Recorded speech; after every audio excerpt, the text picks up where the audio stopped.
Tumsifu Yesu Kristo. Karibu kwenye chaneli yetu ya I Am Catholic Tanzania. Tujifunze nini kwa Kardinali Pengo? Maisha yake si historia tu, ni darasa la maisha kwa vijana na waamini wote. Moja, utii kwa wito wa Mungu.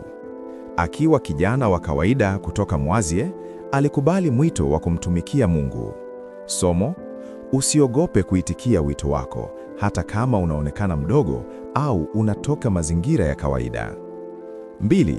Uvumilivu na nidhamu. Safari ya upadri na uaskofu si rahisi, inahitaji sala, masomo na kujitoa. Somo: mafanikio ya kweli yanahitaji uvumilivu na nidhamu ya muda mrefu. 3. Kusimama kwa ukweli. Alijulikana kwa kuzungumza juu ya maadili, familia na haki katika jamii.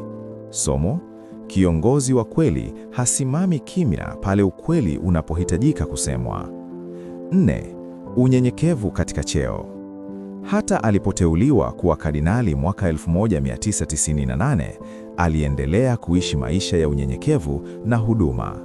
Somo: cheo kikubwa kisibadilishe moyo wako. 5. Upendo kwa taifa. Alisisitiza amani na mshikamano wa Watanzania. Somo: imani isiishie kanisani, ihudumie pia jamii. Hitimisho kwa vijana.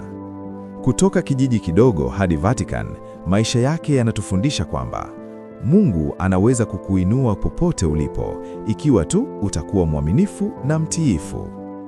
Mimi ni Mkatoliki na hii ni I Am Catholic Tanzania. Tunakushukuru kwa kutazama video hii. Ikiwa umependezwa, tafadhali like, share na kusubscribe kwenye chaneli yetu I Am Catholic Tanzania ili kuendelea kupata mafundisho zaidi ya imani, historia ya kanisa na maisha ya watakatifu. Tumsifu Yesu Kristo. Milele amina.